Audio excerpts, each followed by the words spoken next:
Welcome everybody to the Law of Success. I'm really excited tonight. We're going to talk about controlling our enthusiasm. And the reason I'm excited is because there's been a time in my life where I have been unable to control my enthusiasm. You got it, and it has gotten me into trouble. It's gotten me good places, but it's also gotten me into trouble. So tonight, controlling our enthusiasm is what it's all about.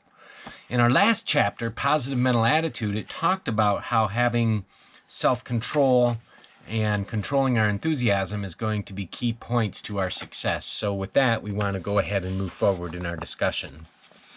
We're going to talk tonight about the benefits of controlled enthusiasm, the dangers of uncontrolled enthusiasm, how to develop controlled enthusiasm, enthusiasm boosters, enthusiasm and the Mastermind Alliance, criticizing without destroying enthusiasm, and how enthusiasm changes lives. One of my favorite sayings from an author, Carnegie, said, if you act enthusiastic, you'll be enthusiastic. And that's a motto to live by.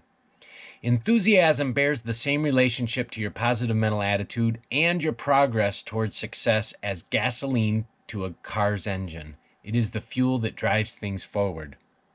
In working on your positive mental attitude, you're going to learn to control your mind.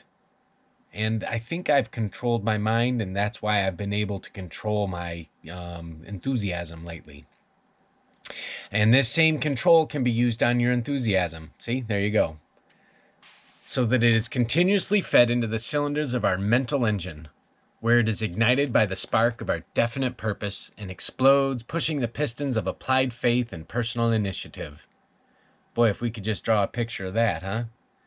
Enthusiasm is power.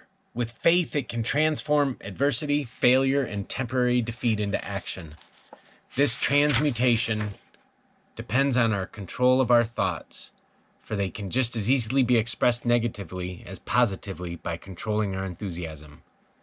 We can change any negative expressions and experiences into positive ones. The next chapter on self-discipline will further strengthen our ability to do this. And that's true with enthusiasm. If you're enthusiastic and bad things come your way and you're enthusiastic, you can change the whole perspective of an entire audience, everybody that's around you. Just one person being enthusiastic and planting the seed that, hey, this isn't such a bad thing that's just happened, can affect the entire group. And that's true. By controlling our enthusiasm, we can change those negative expressions and experiences into positive ones. And the benefits of those controlled enthusiasm is that it increases the intensity of our thinking and imagination. So if we're acting enthusiastic and if we're truly enthusiastic and if we have the ability to control that enthusiasm, it will increase the intensity of our thinking and our imagination. Can you imagine that?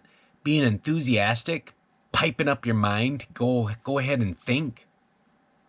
Number 2, the benefits of controlled enthusiasm is acquiring a pleasing and convincing tone of voice. Now, I happen to think that enthusiasm speaks through my voice, and that's pleasing and that's convincing. I'm not sure how reducing the tone of voice is going to... I don't know. I don't know everything.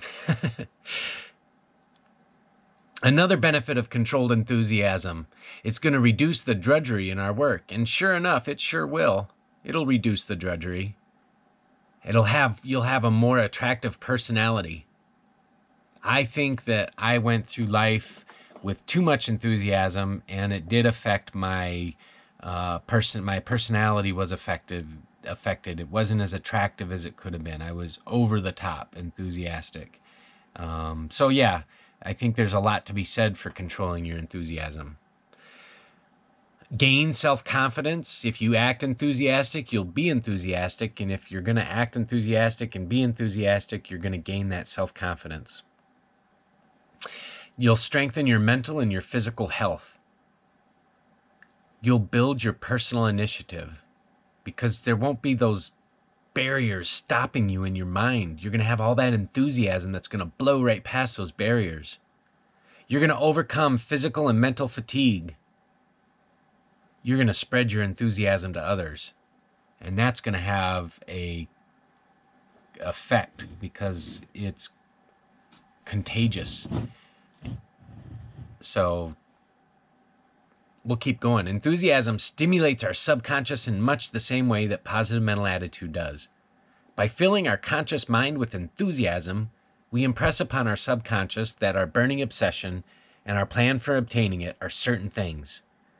When our conscious enthusiasm dims, our subconscious will be there full of images of our success to help us stoke our conscious fires of enthusiasm once again. Now there's dangers of uncontrolled enthusiasm. Boy, I can't wait to read this. Yep, enthusiasm, as I've said, is like gasoline. Properly employed, it can do magnificent things, but if we spill it about carelessly, we run the risk of a catastrophe. One danger is that our enthusiasm can lead to monopolized conversations. I think that's probably right. If we do nothing but talk about ourselves, people will tune you out. They'll forget about anything worthwhile that you have to say and refuse to offer you aid and advice when you seek it. How gladly do we suffer bores? We must also take care that our enthusiasm does not cloud our judgment. Don't reveal our plan to competitors because you think it's so good. If you can see its value, so will others. Don't rush ahead when your plans for your definite purpose call for resources or circumstances that have not appeared. And don't let your enthusiasm find expression in the wrong things, like gambling. It's fine to enjoy diversion which brings other benefits, like